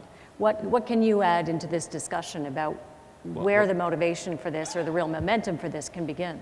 Well, that's why it's so important to come together in a multilateral framework and try to discuss what the different perspectives are, the different solutions are. I think it's good to have, you know, the extreme weather is important because it makes people think that we have a problem, but we also have to show what the solutions are so that they can they shouldn't just be afraid, but they also should be able to ready to move for the solution. So in the international framework, we can bring these ideas together and then see who can do what are the possible areas of cooperation, both groups of countries or all countries together, and come to an eventual agreement. I can't read your expression if you agree or disagree. That's intentional. Yeah, well done. Well, my reaction. I actually just don't agree, I'm afraid. Let's make this interesting. The bottom line, empirically, is if you look at human societies, they tend not to make major changes until their back's against the wall. Now, it would be very nice to engage in these slow processes of diplomacy and grassroots change and mobilization and try to educate people, but we actually don't have that much time. A lot of scientists would say that not only is the day very late, the day may have passed in terms of us pushing things too far. I think the chances of us limiting and warming to 2 degrees at this point are pretty close to 0, I'm afraid. We're going to blow past 450 parts per million. We're already at around 390. If you include carbon dioxide equivalent, we're very close to 450 already. That's the 2-degree threshold. So I think empirically, you look at what happens in human societies, and when they actually engage in the kind of deep-rooted, fundamental change that we're talking about in economic practices and in behavior and perhaps even in values, that only actually happens in times of crisis. And I think in this case, and we can make a bet and say, let's come back in 15 years, 20 years, and see whether we've made any progress in the absence of a crisis of some kind of significant climate shock. I don't think we will have seen any significant policy progress on climate change. And if there is, there's a chance we may have seen some progress. Now, that doesn't mean that all the work that we're doing in places like this is irrelevant in the meantime. It actually means it's very important, because when that event happens, whether or not we have the plans ready to go and the ideas for institution building ready to go will largely determine the future of humankind.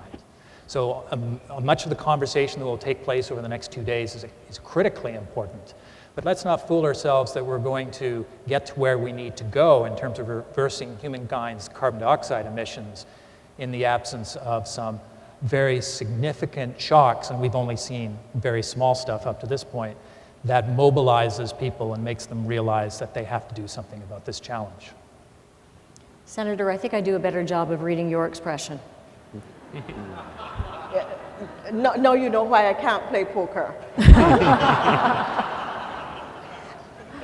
I really, Diana, please, with your permission, want to ask David a question, because if you aren't going to do it slowly, and if international negotiations aren't yielding exactly the result that we want, I'm curious for you to talk to me about this human back against the wall kind of reaction and crisis in that context, because the nature of climate change crises is that, except for a few, I don't even want to say a few extreme weather events at disparate times and places, there is not a continuing, rolling, visible change that wants to make people change. I walk along the beach and I see changes in Barbados, but it's not at crisis level, so I go on and I come back the next week.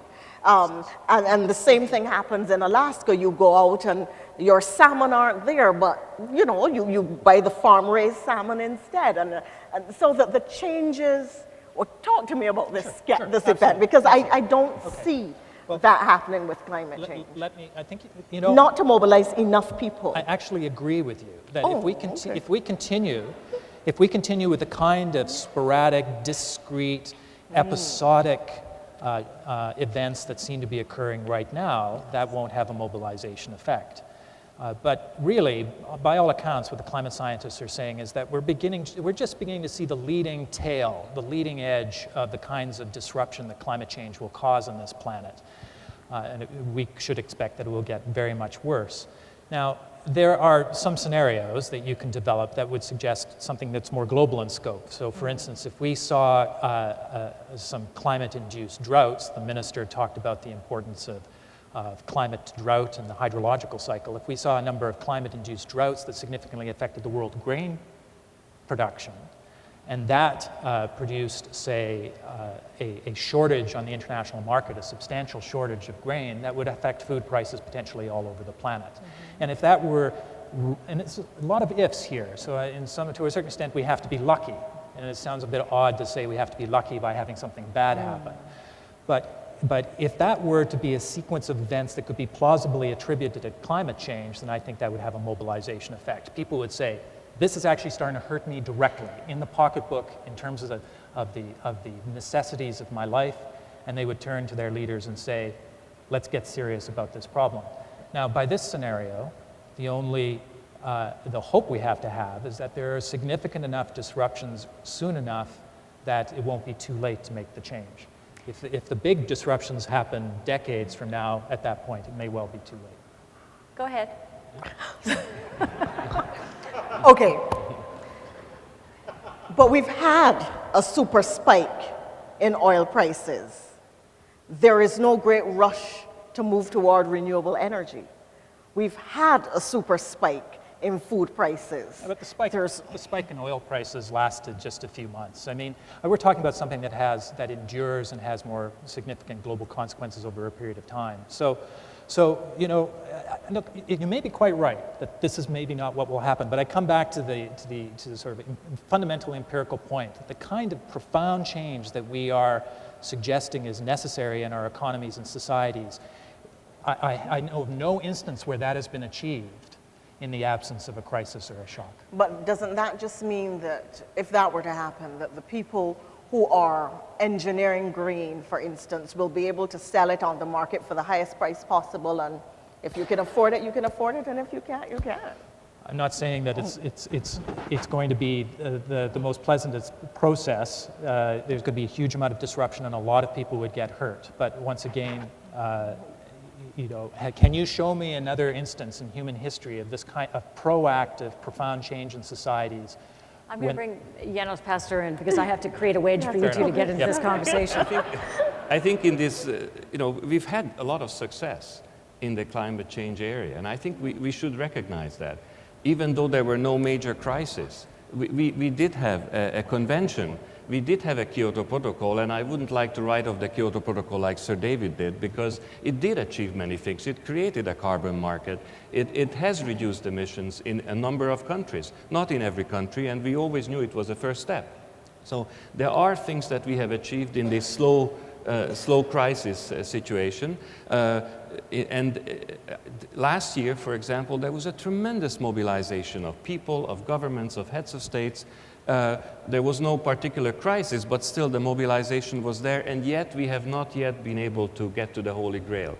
So maybe we're still looking for answers, and I would submit that one of the problems that we have faced in this negotiation is that we have focused very much on the reducing the emissions paradigm, which is a negative paradigm, and we have not been able to sufficiently help the countries to move toward a positive incentives paradigm for the good things, Exactly. the renewable energy, the alternative urban planning, all those different things that will help us to reduce emissions. Well, Mr. Strand, let me bring you in on that point. I mean, is this about reframing the dialogue, about turning the positive into a negative to be a bit glib about it? Oh, absolutely. Or It has to be the other way around. reframed. But, you know, I'm not quite sure that the crisis that you are talking about is somewhere in the distant future. I think the crisis is staring us in the face right now.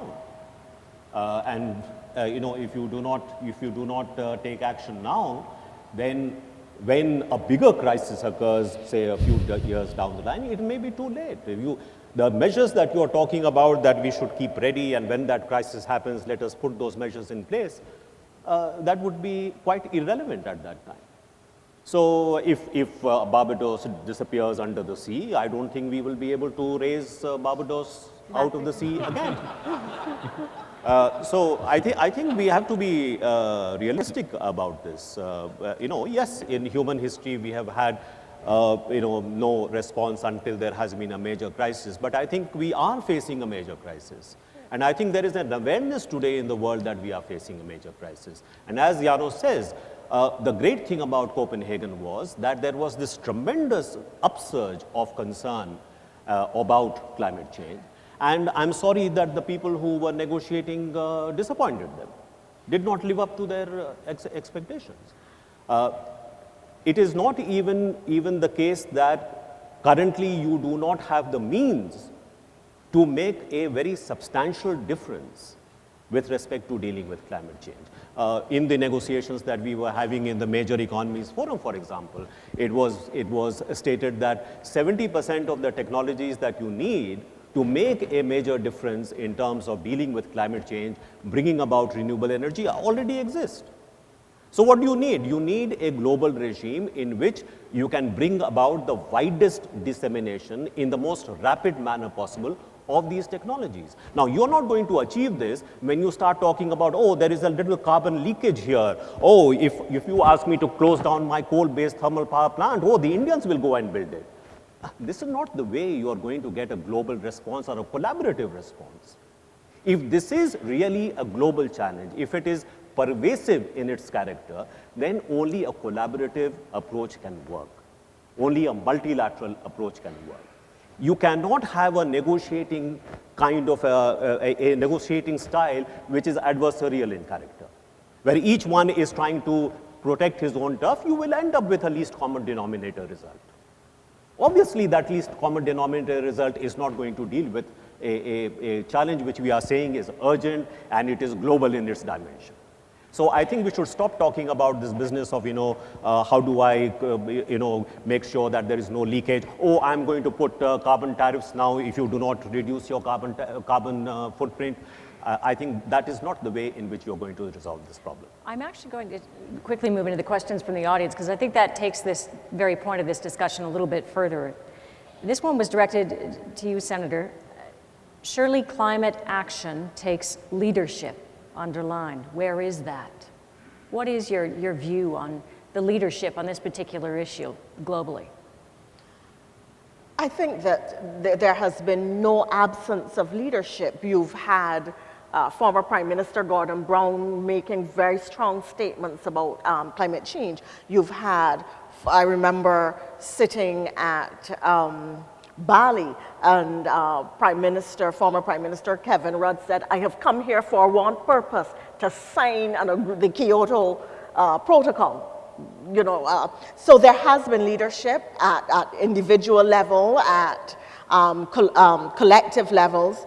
The challenge has come in the negotiations, and I believe that Janos hit the exact difficulty in his comments just now when he said that we have been focusing on a negative objective. I think that the discussions need to move to what are the development objectives, what is it we want to achieve for our countries.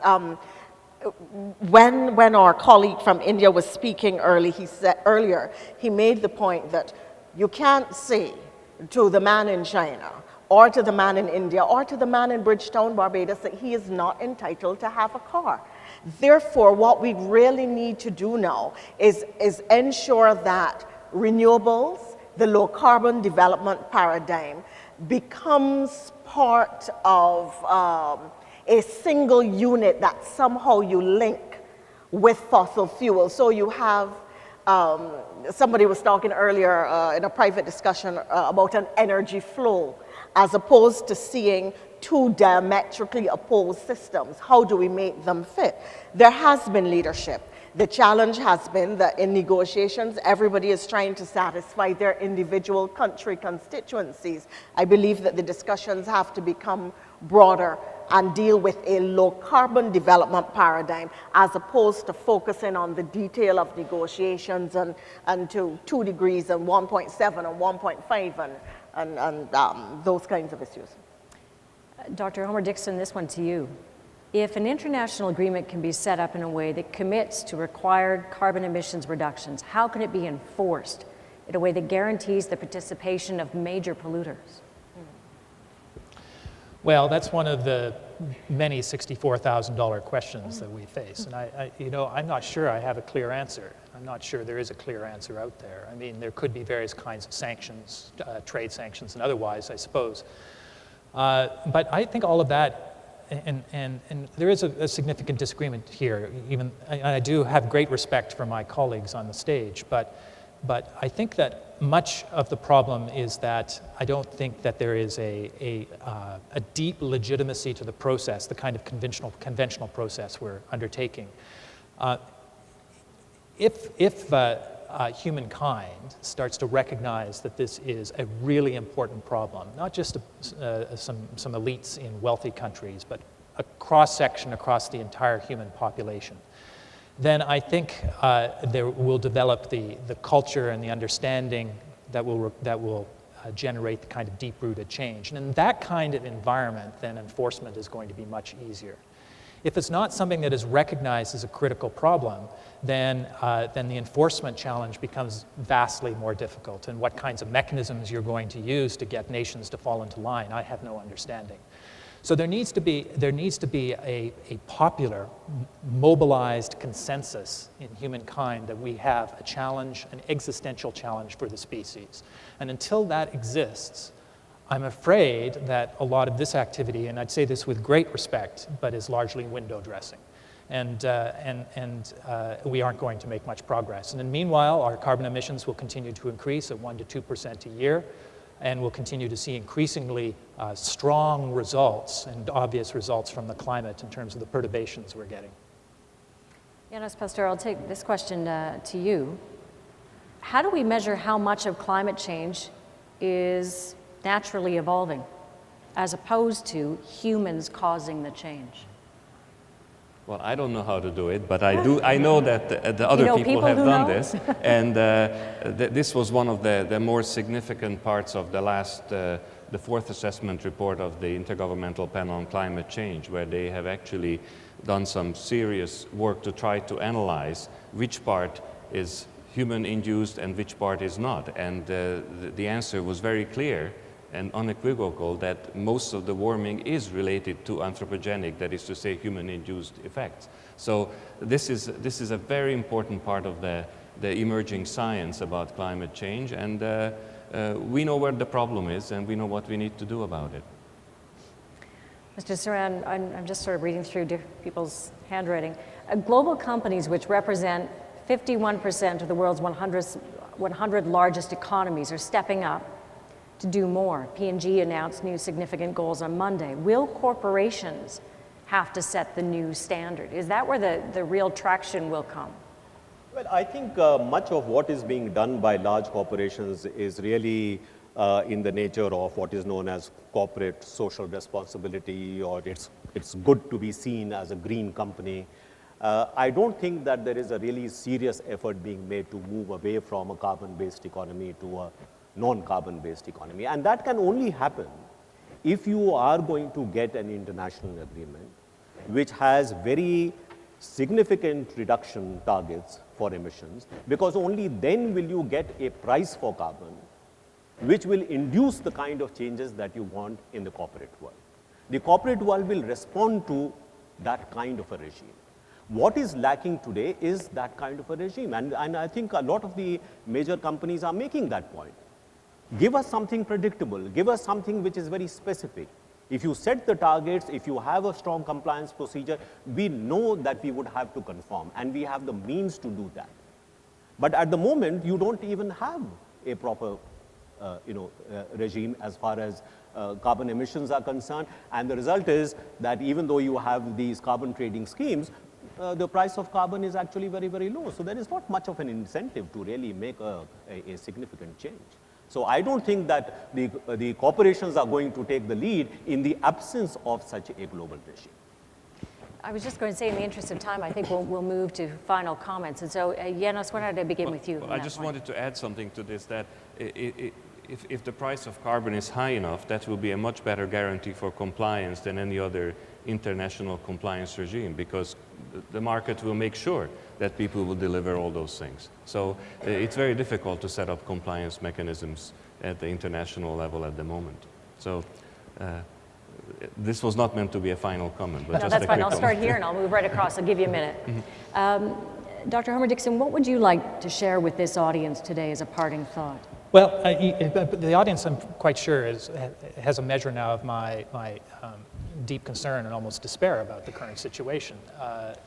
And I guess I will be more optimistic about our potential for making progress on this issue when I see evidence of very substantial mobilization of people who have a stake in the future, young people in particular. hundreds of thousands of young people out in the streets demanding some kind of action. And then I think it's going to be extremely difficult to actually produce the kinds of institutions and, for instance, the carbon pricing that we need in the absence of that kind of upwelling of democratic support and popular mobilization to support change.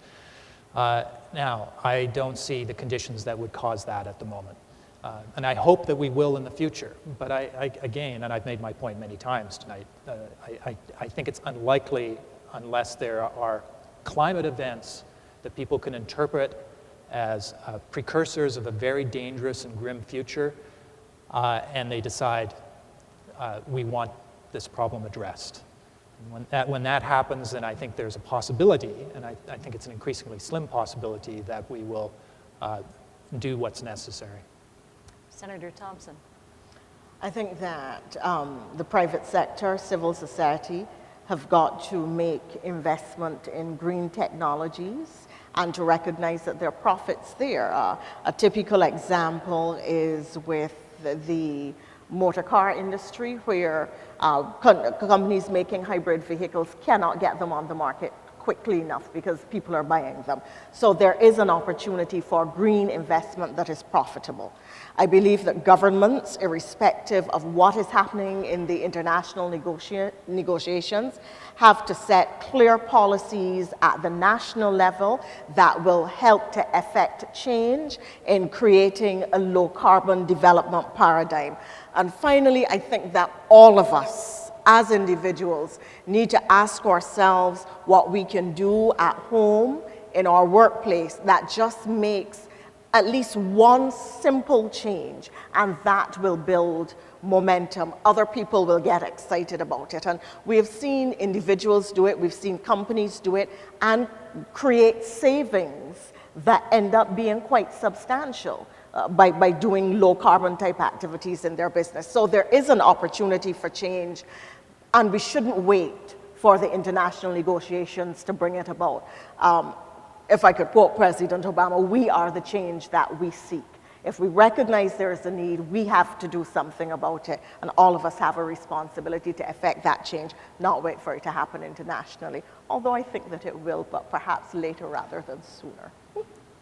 Janos Pastor.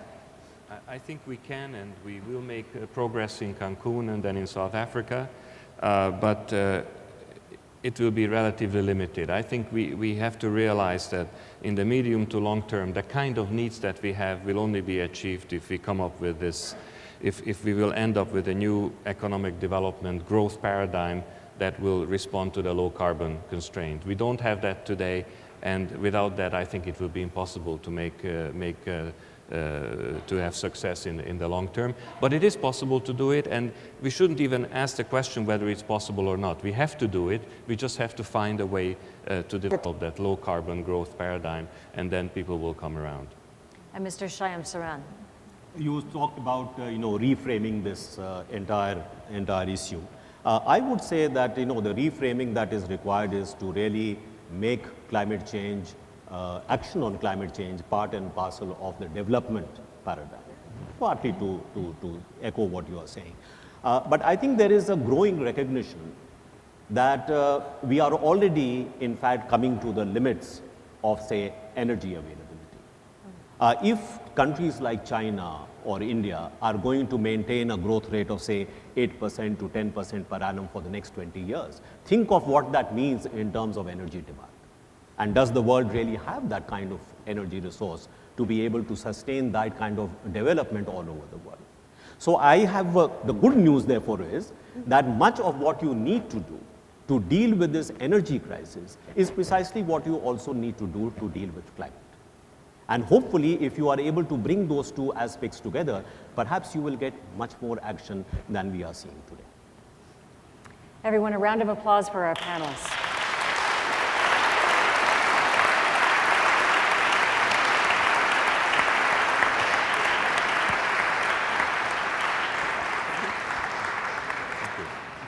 This brings the evening to a close. I hope you've all enjoyed it. I hope you've heard some interesting opinions, maybe opinions other than your own, or those that enforce your own. But thank you on behalf of CIGI for attending the evening tonight. Thank you very much.